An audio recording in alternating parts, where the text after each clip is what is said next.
ESPN ranked the Denver Broncos offensive tackle position as the team's biggest positional strength heading into the season. Do we agree? Do we disagree? We dive deep into that and share our thoughts on today's brand new episode, Locked on Broncos. You are Locked on Broncos, your daily Denver Broncos podcast. Part of the Locked on Podcast Network. Your team every day.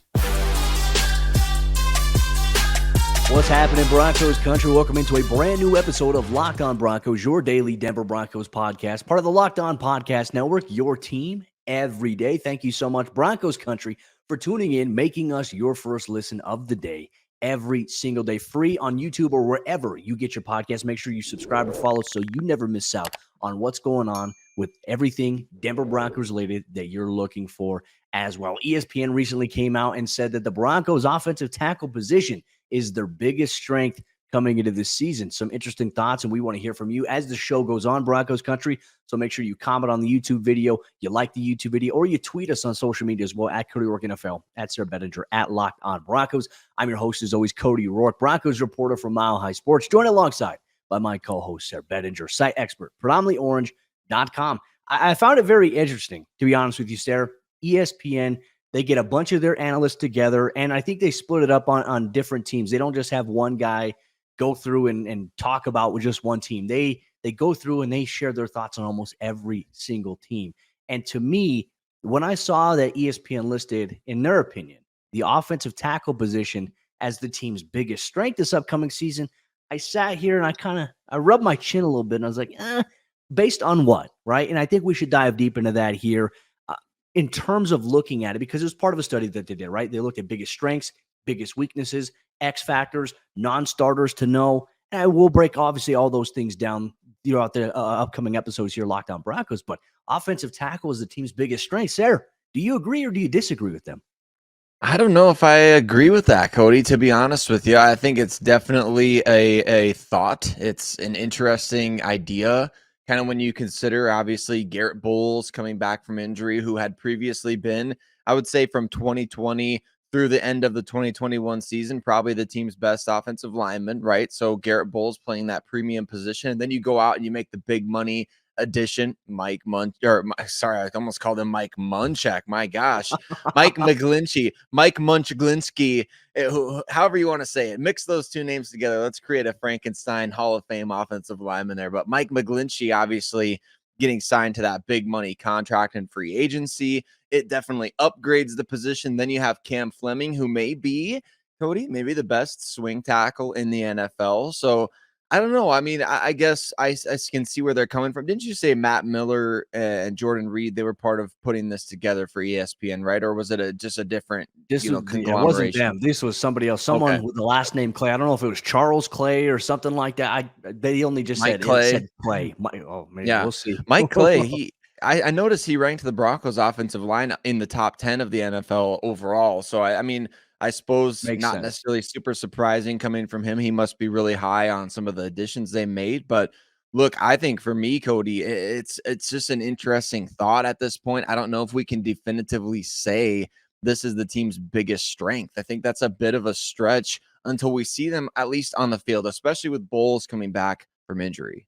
From everything that you said, too, and I think, look, can we say right now, at least on paper, that the Broncos' offensive tackle position is better than it was last year? I think you can say that. I think when you look at the addition of Mike McGlinchey, he is a solidified right tackle option. You look at Garett Bolles, if he can return to form prior to his injury, yeah, he's a really good left tackle. And then you do have really good depth behind him in Cam Fleming, someone who's not going to be an all-pro, but someone that will get the job done for you, which you look at other teams around the NFL, they don't necessarily have, I think, as good of a position in terms of where they're at in case one of their starters goes down. Cam Fleming, you have a guy with proven, valuable experience as an NFL veteran, not a young guy, but you have a guy with veteran experience, which I think is useful. But to me, looking at this overall arching point of this team, I mean, they concluded this based on the entire team's positions on offense and defense. And I just can't look at offensive tackle right now with certainty and say, hey, this is the team's biggest strength this upcoming season. Now, can the offensive line become maybe the biggest strength? I think that's the hope, right? But like everybody in Broncos country, I think every fan watching this is probably going to be in agreement here with this statement. We are all sitting here and we are just waiting and seeing if this is going to come to fruition. Can the offensive line play better? Can the offensive tackle position play better? Will Mike McGlinchey be the guy that's going to help the Broncos solve that, what it feels like a decades-long problem of the void at that position? And then you have questions at left tackle in terms of the future, especially with Garett Bolles' contract is dwindling down. There is a chance Denver could move on after this year. So for me, I look at offensive tackle and I was like, I just can't agree with it at all. I think there are so many different factors when you look at this team. And obviously, we're going to dive deep into the offensive strengths that we believe this team has. Like, what is the biggest positional strength for this team? You're going to get that on today's episode of the show. But offensive tackle, I mean, I don't know where this comes from in a sense, especially considering, hey, this is a brand new offense, Sayre. You have a brand new offensive line coach. You have a brand new offensive coordinator. You have a brand new head coach. It is an entirely new scheme that is coming together. And I think if you're banking on the offensive tackle being your best positional strength coming into the season, I think that speaks to the larger problems in theory. Yeah, it really does. And I think what's interesting about this, as we're kind of just talking through it, I started kind of thinking, Cody, what might lead to this conclusion, right? And I think maybe the NFL draft status of these two guys that are starting for the Broncos. It's the only position on the offensive side with multiple first round picks, at least that I can think of off the top of my head. I know we have Jerry Jeudy at the wide receiver position, a former first round pick there, but you look across the other position groups for the Broncos on offense: quarterback, running back, guard, center, tight end. You look at all these other spots. No other position group on the Broncos offense has multiple first round picks, but offensive tackle, where you've obviously got bookend for former first rounders. Now, what does that really mean in terms of them having the best position group on the team? It really means nothing unless those first round picks are living up to the billing. So maybe Clay is really high on McGlinchey. I think that could be a situation, because we heard a lot of negative about McGlinchey this offseason, didn't we? We heard about, Yeah, well, it was he's weird. really good. And yeah, it was bizarre. I mean, I didn't get it. I thought the 49ers, they've done a pretty darn good job over the last handful of years, and he's been part of that. So just really looking at him as one of those guys who, like you said, he really upgrades that room substantially. And maybe that means the offensive tackle position is the most improved position on the team this offseason. I think that's fair to say. Is it Yes. the best? Did it get improved up to being the best position on offense? Now, we'd love to be able to sit here and say, well, no, quarterback is the best position. Yes. Or, like we're going to talk about in a couple of minutes here, our personal picks for what is the best position. But until we see these guys on the field doing their thing, proving that they are the best position on, I would love for this to end up being true, right? And I think everybody listening would love for this to end up being true, other than quarterback, right? What's the best non-quarterback position on the Broncos offense? I think we'd love at the end of the season to be able to say, yeah, I mean, Mike Clay from ESPN, he was absolutely right. It was the offensive tackles. Well, and you need to keep your quarterback upright. Obviously, 63 sacks allowed by the Broncos offensive line last season. Disastrous. You don't want that to happen. That's not sustainable for the health of Russell Wilson or for any quarterback who is under center for the Broncos in that particular situation. So, Broncos Country, we want to ask you, as you're watching along on YouTube or you're listening wherever you get your podcast, share with us your thoughts. Do you agree with what ESPN said about the Broncos offensive tackle position being the team's biggest positional strength this upcoming season? Share your thoughts down below. We're going to continue the conversation by sharing our thoughts on what we believe right now, from a roster standpoint, from a position standpoint, is the Broncos' biggest strength on the offensive side of the ball. You're going to get that on today's episode, Locked On Broncos. This episode of the show is brought to you by our friends over there at FanDuel Sportsbook. Take your first swing at betting MLB on FanDuel and get 10 times your first bet amount in bonus bets up to $200. That's right. Just bet $20 and you're going to land $200 in bonus bets, win or lose. That's $200 that you can spend betting everything from the money line to the over-under to who you think is going to be the first home run in a game. You get all of that on an app that's safe, it's secure, and super easy to use. Plus, when you win, you can get paid instantly with FanDuel. There's no better place to bet MLB than FanDuel, America's #1 sportsbook. You want to dive deep into some NFL futures? The Broncos right now on FanDuel currently have the 12th best odds of winning the AFC. If you expect a massive turnaround under Sean Payton, you believe Russell Wilson can bounce back and the defense can continue to play at a high level, could they maybe be a little bit of a sleeper to win the AFC? You can put that on the line there at FanDuel. So sign up today and visit FanDuel.com/lockedon to get up to $200 in bonus bets. That's FanDuel.com/lockedon. FanDuel, official partner of Major League Baseball and the NFL. Well, we know what ESPN believes to be the Broncos' biggest strength on offense, but what about Cody and I? And what about you listening? Drop it in the comments. Drop it in the comments section. What is the Broncos' biggest position strength offensively? Cody, I think you and I are in agreement on this one. I think it's pretty clear to me based on what we know, based on even what we don't know, based on potential, based on production, based on everything else. What are you calling the biggest position strength on offense for the Denver Broncos in 2023? As you and I are both putting these show notes together, we were in agreement here on what it is. And that is what we feel like right now on paper, the best overall position, the strength going into the season has to be wide receiver right now. When you look at it, I think you can make an argument maybe for another position on the offensive side of the ball. I think it's a little debatable. I know it's a subject, but I think Denver's actually in a decent spot at tight end, but I wouldn't say it's their biggest positional strength. Wide receiver, however, Sayre, you look at this team right now, you look at the names, Jerry Jeudy, Cortland Sutton, Tim Patrick, KJ Hamler, Marvin Mims, maybe what he can become there. Marquez Callaway, a guy with proven production in the National Football League. That right there, those are 5 guys that have opportunities to have legitimate production in the NFL, guys who can make a difference, not only just for the Broncos, but for some other teams in the NFL. And so when I look at the offense right now, usually around this time of the year going into the season training camp, you're going to have the most guys at this position. But let's say that those were the wide receivers that made up the Broncos' active 53-man roster. It would be hard to look at that and look at it on paper and say, oh, yeah, that's not the biggest positional strength that this team has. I think you have a variety of guys that have size, that have speed, that have maybe a little bit of a hybrid combination of both. And to me, I think that is a strength. And while the production on the offensive side of the ball has not been up to the standard in which Broncos country wants and needs from that position, I think you put it into context. Maybe Sean Payton can unlock that a little bit. And I certainly think that's the hope. But with all of these things, I think everybody in Broncos country, like us, we're just in wait and see mode to see if that happens. But on paper, it's hard to make an argument against wide receiver being the best positional strength heading into the season. I completely agree. And I went on a rant about this earlier in the offseason. Remember when Tim Patrick posted that last dance, the picture of Scotty and MJ and things like that, and the picture of him and the other receivers together, like you mentioned, Jerry, Cortland, KJ, those guys have the reason that I ranted, Cody, is because there's really never been a first dance if we're talking about this year being the last dance. And that's not really those guys' fault, right? We've seen a couple of them on the field together. We've even seen, I think, up to 3 of them on the field together at one time, but just very briefly. But it's really been a brutal couple of years when it comes to this, just the idea of what these guys can do together and the ideas that get planted into our brains in every summer and every June and July and August, quite frankly, over the course of the last 3 years, dating back to 2020, thinking about, all right, the Broncos got this top 4 group of receivers. What are they going to be like?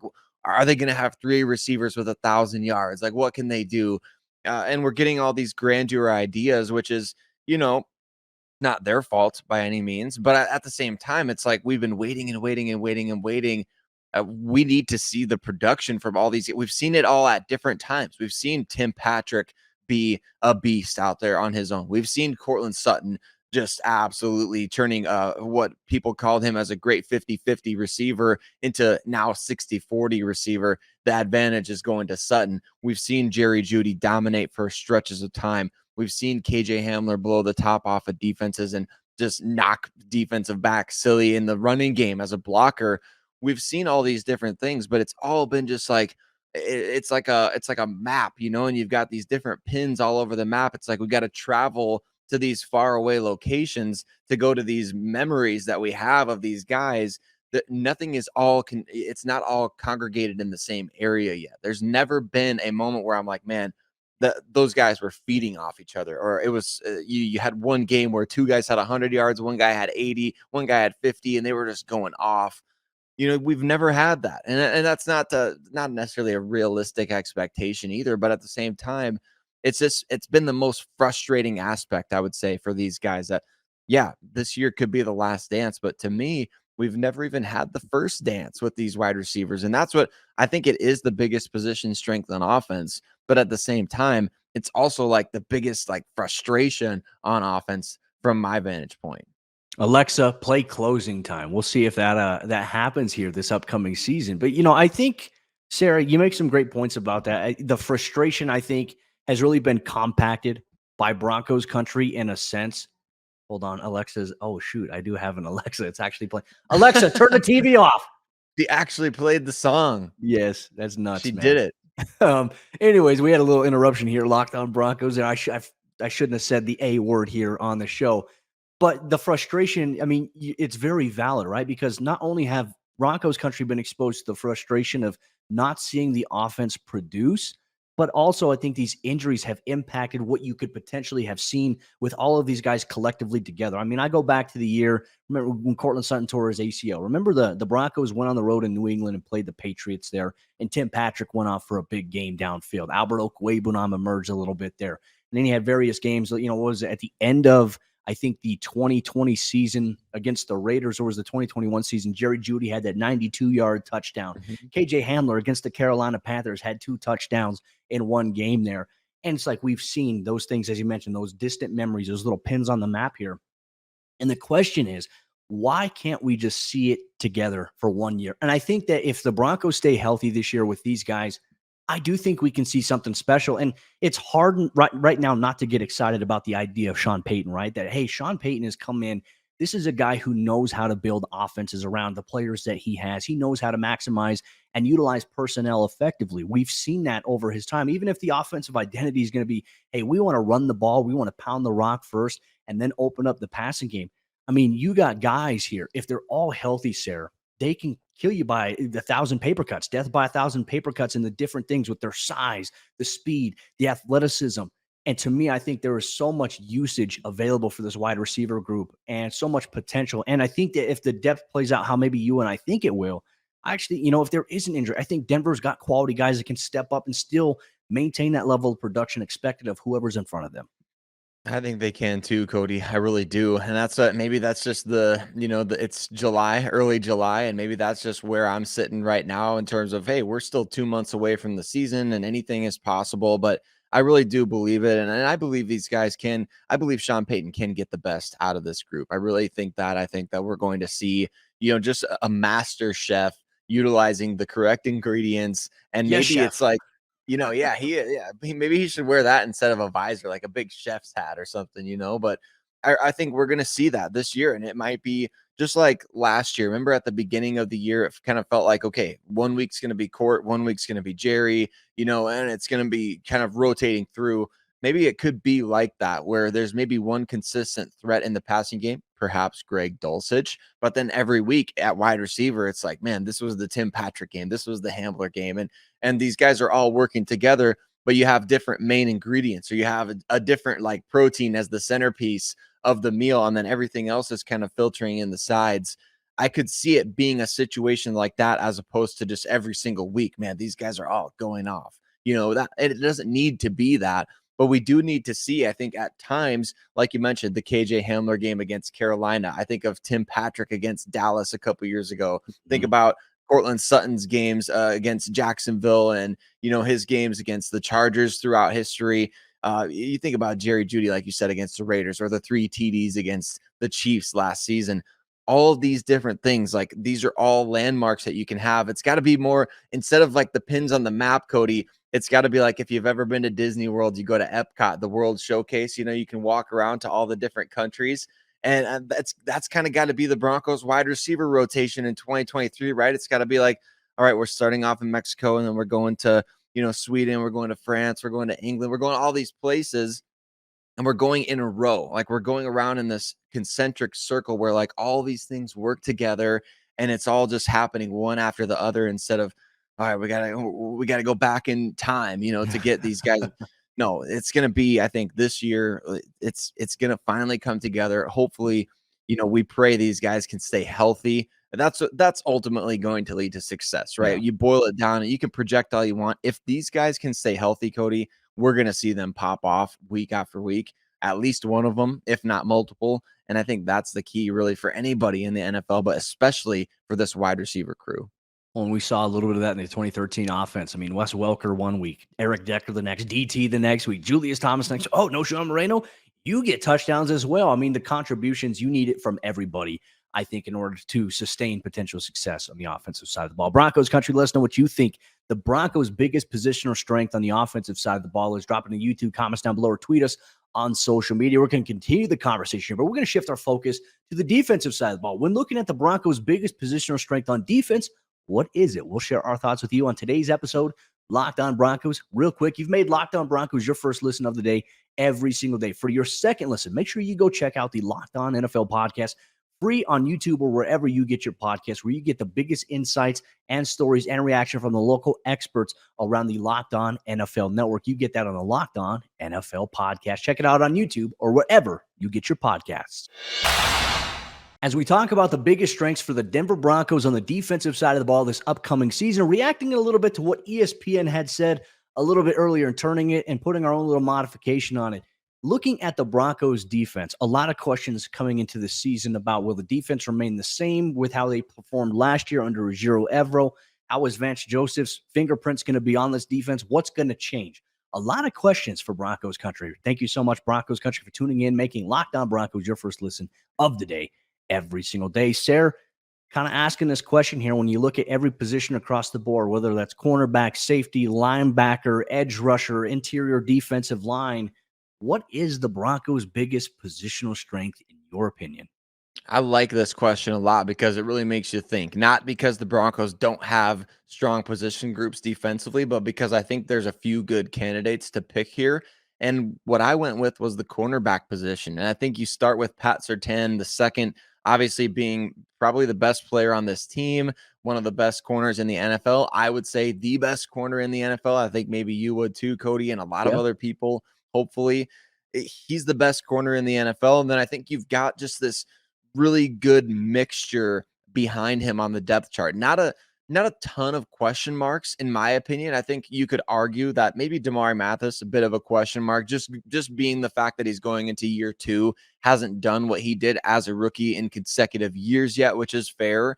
But I don't have as much concern about him, quite frankly, as other people would. I think, yes, we argue this all the time. Like, development and growth in the NFL is not always linear. It might have some peaks and valleys and things like that. But I view Damari Mathis as one of those guys, Cody, that's going to continue the upward trajectory, and not necessarily even like a linear growth, but maybe more of like a, like the curve, it's going straight. It's like going straight up. Like, I think he's going to improve dramatically this year. Then you've got K'Wan Williams, the veteran in the nickel. I think Essang Bassey, very, very underrated. And then you've obviously got young guys like Riley Moss coming up, Jaquan McMillan. It's really a position group that has a diversity of skills. Tremont Smith, obviously, coming in via free agency as well. So there's so many guys at this position group that I feel the Broncos really have a strong unit with a combination of veterans, combination of youth. You've got some upside there, and then you've got star power as well. Even Jaquan McMillan's a name as well. We forgot about him. I think he's going to be someone we'll talk about here in a couple of days here on Locked On Broncos. Folks that pay attention, that watch every day, they'll understand what we're talking about when we talk about maybe non-starters that people need to keep their eye on this upcoming season. I mean, I agree with you there. I think that cornerback is in a very, very good spot right now. I'd say in comparison to last year coming into camp, because look, you had Surtain, which once again, not worried about at all. Ronald Darby, we didn't have no worries about that at all either. But I think we were really kind of wondering, question marks behind those two guys. And Damari emerged into a guy that was obviously reliable last season. I don't think we had really any expectation of Jaquan McMillan at all last year. And he exceeded that. He surprised us in a big time way there. Aside from that, I think that you can still stay in the defensive back side of things here with the Broncos. For me, I would agree with you on corner, but I'm going to play devil's advocate here. I'm going to go with the safety position here. I think Denver right now, they have an embarrassment of riches at that position. And what do I mean by that? Well, look, you got Justin Simmons, who is arguably one of the best safeties in the NFL, as we talked about as well. He accounted for 10 total takeaways last season that the Broncos had, and he missed 5 games last year. Like, that is impressive. 6 interceptions, tied for the league lead, passes defense, forced fumbles, fumble recoveries, you name it. He was doing a little bit of all that while still coming up and tackling and making plays despite missing 5 games. I mean, that was super impressive. Caden Stearns has, there's a question mark about, hey, can he stay healthy? But when you look at him on tape, you're like, hey, this guy can play. Like, this is a very, very talented football player. And then you got Kareem Jackson, who's been doing it for so long. He's the only defensive back from the 2010 NFL draft class that is still playing. Like that right there is a tremendous accomplishment. And when you look at how he plays the game, how hard-hitting he plays it, the fact that he's still playing, and last year played 100% of the team's defensive snaps. Sayre, it's like you look at the safety room and you factor in guys like PJ Locke, who are role players, who are key special teams guy who can contribute an impact on defense and at not only just at the middle of the field, but also in the nickel if you need him to, or in the dime. He can do all that. Denver's got, I think, a really, really talented safety group. They might have arguably one of the most deepest safety rooms in the NFL. Now, that could be debatable by some franchises. I'm sure we'll get some fans of other teams in here that come in and try to combat that. But I think you look at it, you got 4 guys right now that are very capable of starting. And then you have some young guys in Delarian Turner, Yale, and you also have J.L. Skinner, kind of unknowns right now, but talented, that you can see some potential in them as well. So for me, I'm going to have to go with the safety position.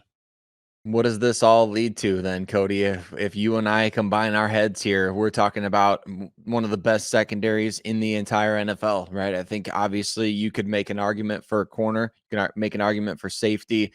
The Broncos have star power. They have veterans. They have youth. They have potential. They have Good promise. coaching. They have good coach. Yeah, really good coaching, which we talk about all the time on this show. If you're a first-time listener and not one of the everydayers, we talk about defensive backs coach Christian Parker all the time on the show. It's certainly a name to know as we move forward into who are some potential future head coaches on this team. Christian Parker is one of them. We actually did an episode about that a few days ago, so go check that out as well. But you combine Christian Parker's expertise in the defensive backfield, then obviously Vance Joseph, the defensive coordinator. He was an NFL defensive back himself, and he has been a defensive backs coach in the NFL for a long time. Matter of fact, was Kareem Jackson's position coach once upon a time with the Houston Texans there. So everything's coming full circle here.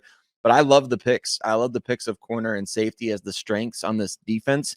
And just like on offense, would you like to be able to say edge rusher is the biggest strength on defense? Sure. That's the most premium position on defense, arguably, other than maybe corner.